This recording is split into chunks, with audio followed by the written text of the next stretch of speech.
On the verge of death, this young boy discovers he can teleport anywhere on the planet. No place is out of his reach. Every bank suddenly becomes his personal come and grab some money spot. And having lunch on top of Sphinx in Egypt becomes just another normal day for him.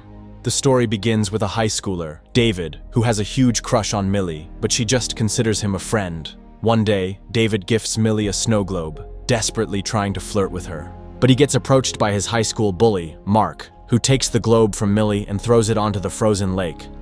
David walks onto the ice and retrieves the globe, but the ice beneath his feet breaks, and he gets trapped under the frozen water. He struggles to get out, and just before he drowns, David suddenly finds himself inside the library. He becomes wildly confused and simply walks out. David's struggle doesn't end there. He lives with a truly depressive father. David's mother left them when he was just 5 years old, and William was never the same after that. He drinks a lot and is even known to be a little abusive, so David mostly just locks himself inside his room. William often tries to break in, but this time, after getting in, David once again disappears and finds himself back inside the library. Seconds later, he's back inside his room. Realizing this newfound ability could help him improve his life, David takes out some of his hidden cash and decides to leave his dad. He rents a small apartment for himself and begins practicing teleportation daily, learning how to take full control over it. One day, David remembers being on top of the Empire State Building with his mother and suddenly teleports there. He realizes that he needs to see, remember, or envision a place to be able to teleport there. So the next day, he enters the bank and simply asks to use the bathroom. But he really just wanted to take a look inside the vault. And that very night, David uses his ability to teleport himself inside the vault. He immediately begins filling his bag with huge amounts of cash, and even teleports back and forth from his room to the bank so he can take even more. The following day, the investigation of the bank robbery begins. A man named Roland assures the bank manager that he works for the government and requests all video surveillance footage of everyone who had stepped foot inside the bank over the past month. After hearing that the vault wasn't even opened and that the robbery makes no sense, Roland admits that he has knowledge of people who can teleport and theorizes that the theft could have been committed by one of them. Years later, now grown up, David lives in his luxury apartment in New York. He leads a lavish life, having everything he needs and doing whatever he wants, and he has a secret room where he keeps money in different currencies from various countries.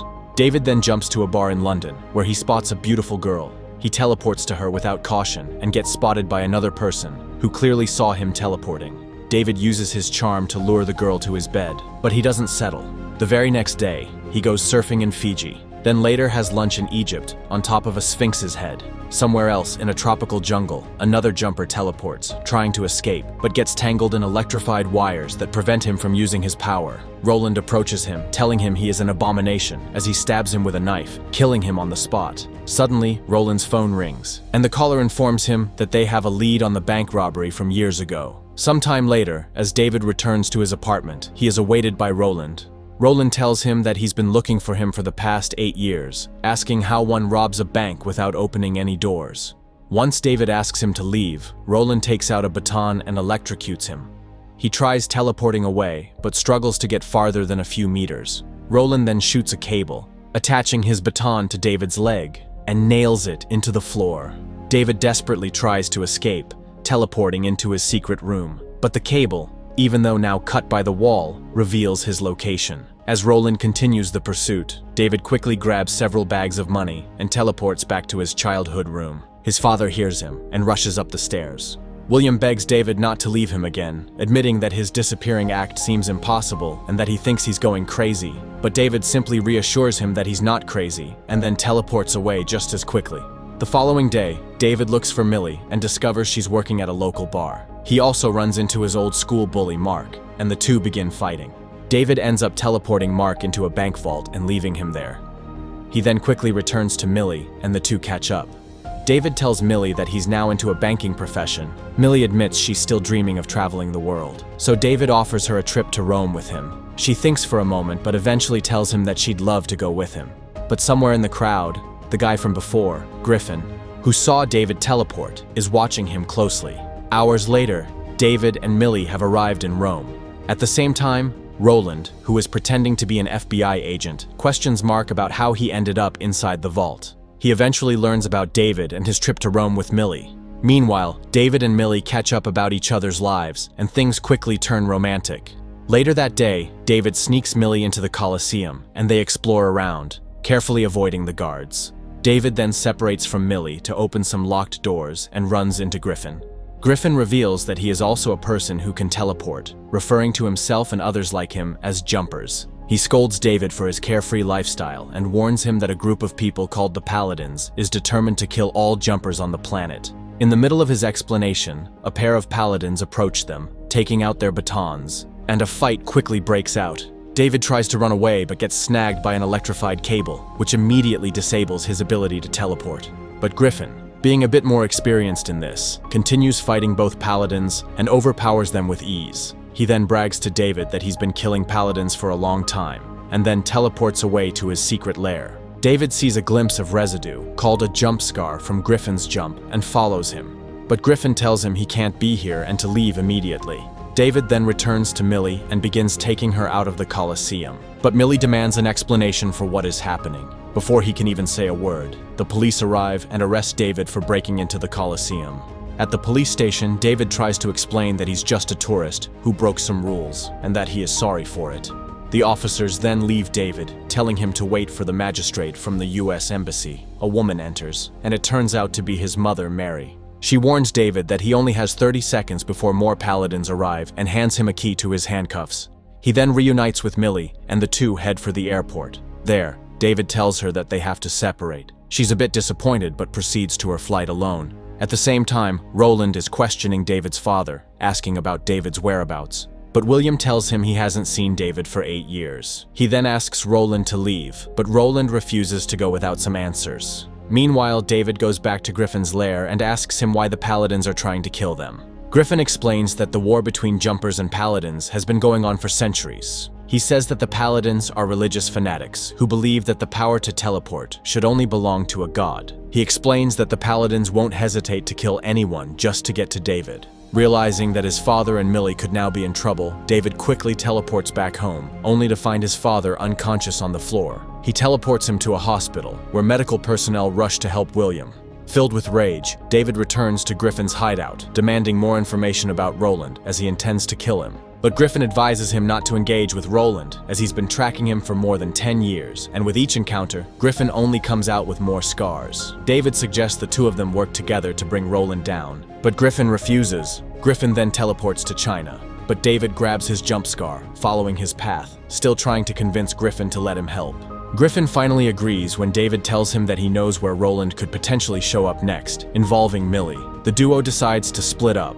David goes to get Millie, while Griffin heads back to his hideout to arm himself. Upon David's arrival at Millie's apartment, she tells him that she doesn't want to be associated with him anymore. Just as she asks him to leave, David sees Roland and a few more men arriving. With no other choice, David tells her the truth, revealing himself as a jumper. She freaks out and tries to run, but only ends up witnessing that David wasn't lying. As danger approaches, David grabs her and teleports both of them to Griffin's hideout. At the same time, Roland and the other Paladins enter Millie's apartment, only to find it empty. But Roland uses a special powder that can reveal any recent jump scars. Next, he takes out a device called a contraption, setting it below the jump scar and attempting to open it so they can follow. Meanwhile, Griffin is outraged seeing that David has brought Millie to his hideout. He explains the contraption device and that David just led the Paladins straight to them. The two then check on the jump scar and see it getting larger. They immediately hide, just as Roland appears. But as David hides, he sees pictures of his mother on Griffin's wall of known Paladins. David then gets shot with an electrified cable and is pinned to a wall. But Griffin jumps out, carrying a flamethrower. Roland and Griffin get into an intense fight. Griffin then takes off and throws Roland through the walls. He teleports away, but returns seconds later with a running bus aimed directly at Roland. Roland has little time to react, but still manages to dodge the oncoming bus. Millie then sees David trapped and tries to set him free, but Roland appears once more, intending to kill her. Luckily, Griffin gets there with the flamethrower and blasts Roland back into the jump scar. Griffin jumps right after him, and the fight continues inside Millie's apartment. Back at the hideout, Millie successfully frees David, just as Griffin teleports back there, carrying the Paladin's teleportation device. But with the jump scar still active, the Paladins still manage to launch a cable and capture Millie, taking her back to the apartment. David wants to go and rescue Millie, but Griffin starts preparing a bomb, explaining that this is his chance to end the Paladins once and for all. Not willing to accept Millie becoming collateral damage, David grabs the bomb and teleports away. Griffin quickly chases after him, and the two end up fighting, teleporting through many different locations. They fight on top of a pyramid in Egypt, San Francisco, and New York, all while struggling for the bomb's remote detonator. They even end up in a war-torn country, and Griffin finally manages to get the detonator, but David grabs him and teleports him into a falling pylon, letting the massive amount of electricity trap Griffin. He still tries to convince David not to do this, saying he won't be able to defeat 5 paladins on his own. But David still teleports to the apartment, determined to rescue Millie. He is immediately struck by 5 electrified cables that the paladins anchor to the apartment. David struggles, still focusing on teleporting away. This causes the entire apartment to shake violently. With the wires attached to David and the apartment, every time he tries to teleport, the apartment attempts to go with him. Finally, he teleports the entire apartment back to the lake, where he first discovered his abilities. Most of the paladins drown immediately. Just as David regains consciousness, he teleports the entire apartment back to the library, but sees that Roland is still alive. He then grabs Roland and teleports him somewhere in the middle of the Grand Canyon, leaving him there all alone, with no way to get out. Months have passed, and David locates his mother. The two finally get to talk after being separated for years. His mother explains to him that she's also a paladin. Once she saw David teleport for the first time at the age of 5, she had to make a difficult decision. David then asks her what will happen now, and she simply tells him that she will give him a head start. David then returns to Millie, who is waiting for him outside. The two lovebirds hold hands, smile at each other, and teleport away, and that's where the film ends. Make sure to subscribe and turn on notifications so you don't miss a new video. Thanks for watching.